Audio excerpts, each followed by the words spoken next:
Hi all. As you know, I'm one of the cyclists in our Kilmacud Crook cycling group, and I've been asked just to do a short video of stretches that we should do after we cycle. This is very important because if we've cycled, we've had a tough cycle, lengthening out those muscles again will help us recover and also leave us ready for the next cycle again. So we're going to start off working at our calf muscles at the back. The two stretches I would do would be the final little step or a wall. Get your heel as close into the wall as you can, keeping your legs straight, push your hip forward. You'll feel this stretch in the back of your calf here, and you'll feel it slightly up towards the back of your knee. Okay, you're going to hold that for approximately 10 to 15 seconds. Then you're going to switch legs, obviously, and do the same to the other side. And do 2 or 3 repetitions each time you do it. The second stretch for a calf muscle is the same, only this time you bend your knee forward. Okay? This time you should feel a stretch much lower down and a stretch in a deeper muscle of your calf. So that's your calf muscle stretch. Then if we go into the back of our hamstrings, we have 2 stretches that I do for this. First one would be taking a step stance, bending your knee slightly and coming down over your knees till your fingertips touch the floor, and just let your knees bend to wherever you need to let them bend to. You're going to hold that for 10-15 seconds, and then after 10-15 seconds, keeping your fingertips on the floor, just straighten your knee a little bit. That'll increase the stretch and it'll actually help lengthen the muscle out a little bit more. Nothing is ever done painful, okay? It's done to where you feel a nice, comfortable stretch, 3 or 4 out of 10 maximum pain-wise. That's the first one. Second one we're going to do is we'll legs straight this time. You keep your back straight, sticking your bum out. Put your hands on your bent knee so you're stretching this leg. Keeping your chest up, you lean forward just to where you get a nice tug along your leg. You hold that for again 10 to 15 seconds. After 10 to 15 seconds, you take a deep breath in.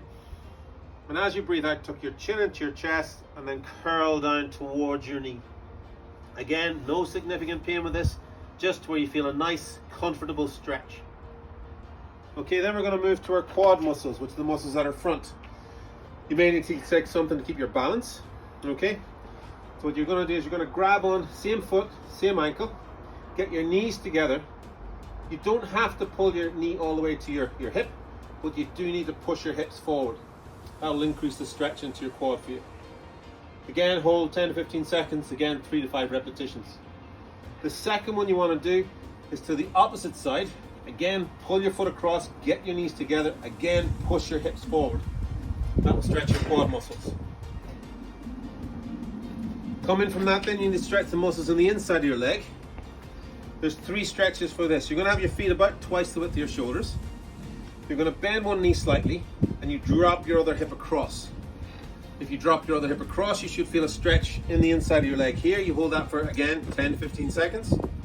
Then you take this hip and you push it forward, keeping this leg straight, and you should feel a stretch come up more into your groin. Okay, you hold that for 10 to 15 seconds. Then you do the opposite, where you sit back into it and you let the stretch feel come right down. So twist your hips around and get the stretch down more towards your knee. So 3 different muscles, 3 different stretches. Okay.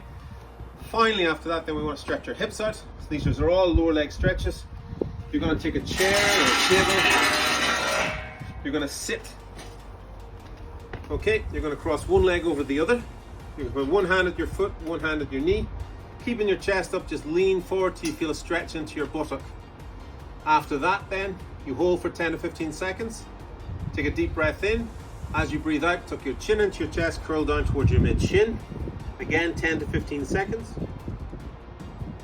Then you take your hand to your side, hand to your knee, rotate to your knee for 10 to 15 seconds.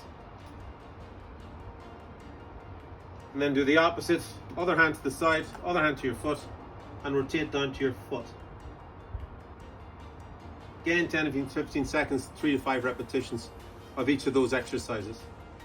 Okay, for those of you who are very, very tight in your hips, I'll post another little video maybe next week or the week after with regards to how to actually work on your hips, because hips are so important in cycling. If you don't have the flexibility with those, it can actually affect the way you cycle, and you end up with back pain and neck pain and shoulder pain, as well as hip and leg pain.